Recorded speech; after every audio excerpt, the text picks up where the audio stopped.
As I'm setting up my camera, this person asked me, "Hey, do you do yoga? Come do yoga with us." Da, da, da.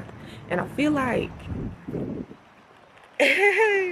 with everything that I know now, asking me to do yoga is like the equivalency of asking me to come worship Satan with y'all. Anyways, no offense to those who do yoga just for stretching. Maybe if you would ask me if I just will come stretch with them, I don't know. Oh, here we go. I've been walking around trying to, and I hope I'm not in the way. Like, I gotta figure out how to position my camera to where it's not in nobody's way, but that y'all can still see me.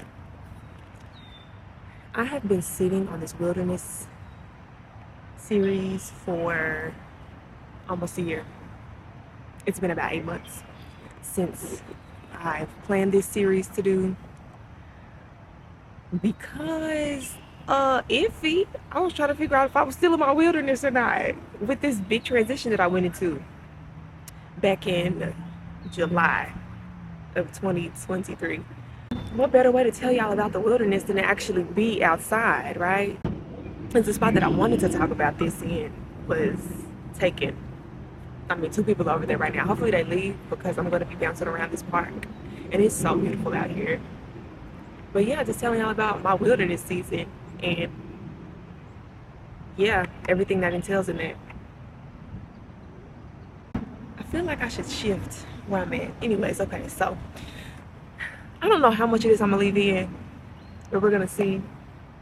Hopefully hopefully not that many people walk back through here, but I'm just gonna get through this as quick as I can, and God, please just allow me to get through this with no distractions. Okay, so this is me talking about my wilderness season video 1.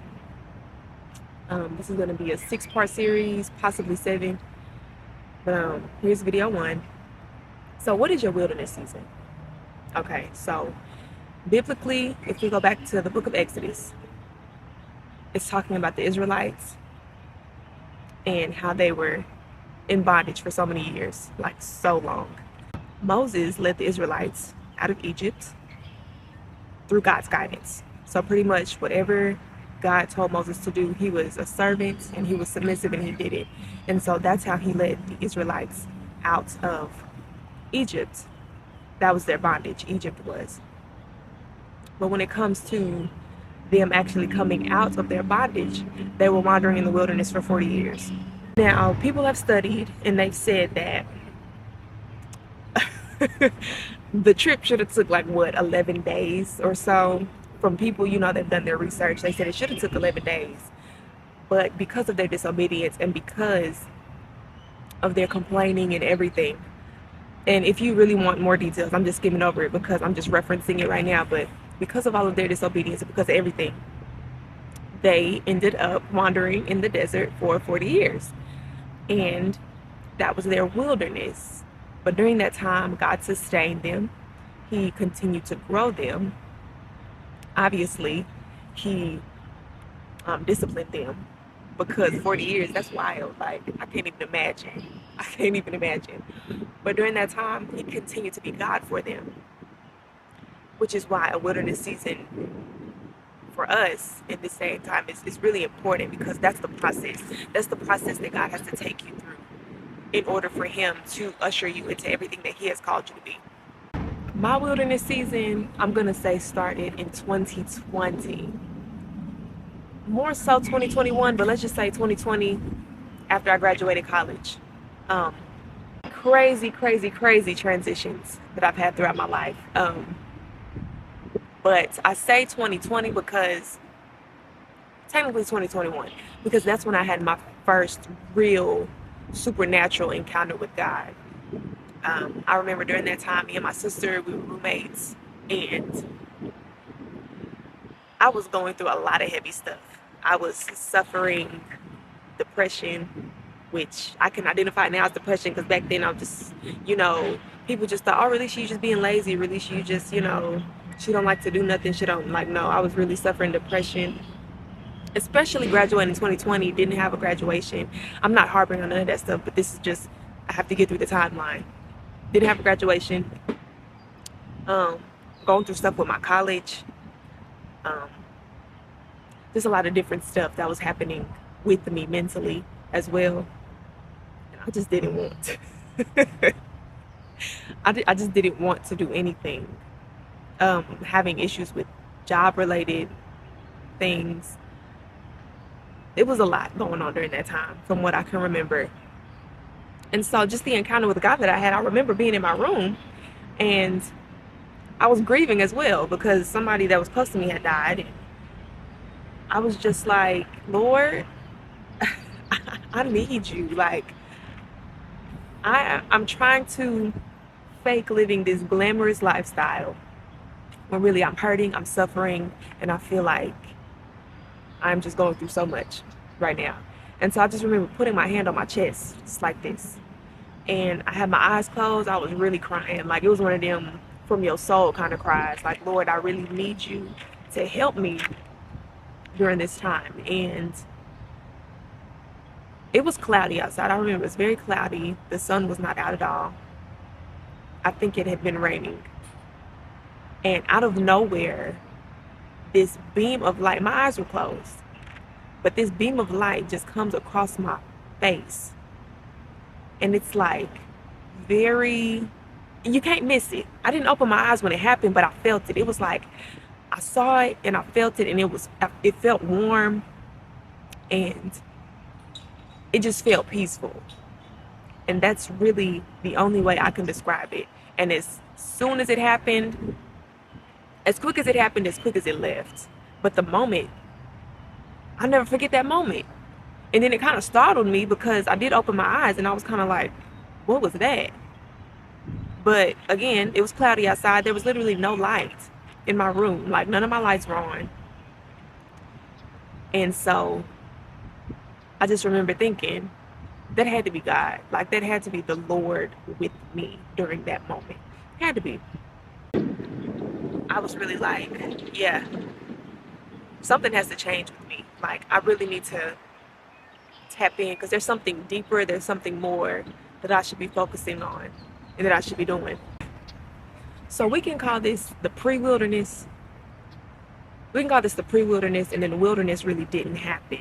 Like, God truly ushered me into my wilderness season after I moved out of the apartment with my sister. That's when things really started to hit the fan, and the training really began with a lot of things because he needed me by myself to do certain things.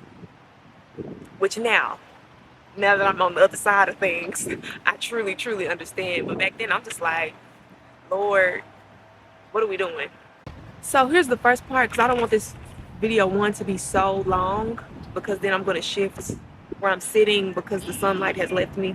So the first part of moving into my wilderness season, God moved me to the hood. And when I tell y'all, I'm not even exaggerating. I was living in a very small Hispanic community for 2 years. And it was in development. And what's funny is I look back and I look at things, and God is always moving me into places that are in development, and that's his own message for me. But he's always moving me into places where there's construction, there's new things being built, there's new stuff going on. And I think that's because he's wanting to show me that I'm doing a new thing, not just in you, but I'm doing a new thing everywhere, even in the parts that people don't want to live, even in the parts that people feel that are less than. I'm doing a new thing everywhere. Okay, Lord, got you. I was completely isolated. Like, as far as, of course, during that time, God didn't really want me to, well, I didn't want to either, but God didn't really want me to disclose where I was for protection purposes and for just his purpose of, I need you to be focused. But even then, during that time, like, I stepped out of his will sometimes. I invited a couple people over because I'm like, Lord, you really want me to hang out here by myself? Crazy. And yeah, that's a whole nother thing. But yeah, I was in the hood for about 2 years. There ain't nothing wrong with the hood, y'all. I just really have to I just really have to articulate it to y'all that way, because that was the reality for 2 years. For 2 years, I was truly living in poverty. But those were probably the most character building, the probably the best 2 years of my life, looking back at those 2 years, because God developed me in such a way. I experienced so much during that time. It is so many butterflies over here right now, and I think that is so beautiful. Anyways, so um, God moved me to this part of town to humble me.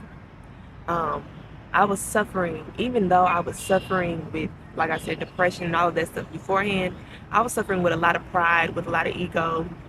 Spiritually, I was just battling before. Like I said, it was very much so pride, and God had to humble me, and so He moved me to, like I said, this part of town, um, pretty much in poverty, and there God was teaching me so many things. He was teaching me how to manage money.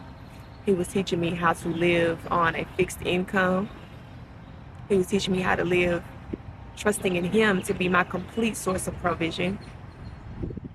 Um, he was teaching me how to rely on Him, but also doing the heart surgery that I needed that needed to happen during that time. He needed to open up my heart and take out all of this gunk and everything that I was dealing with, that I will dive more into in the next video, because I'm about to move locations because I really want to be in the sunlight and and all of that jazz. I'm going to dive more in depth of the heart of my issues in the next video. And I know these videos are going to relate to people, and people are going to really understand where I'm coming from, and you know, hopefully some of y'all get delivered from hearing my testimony.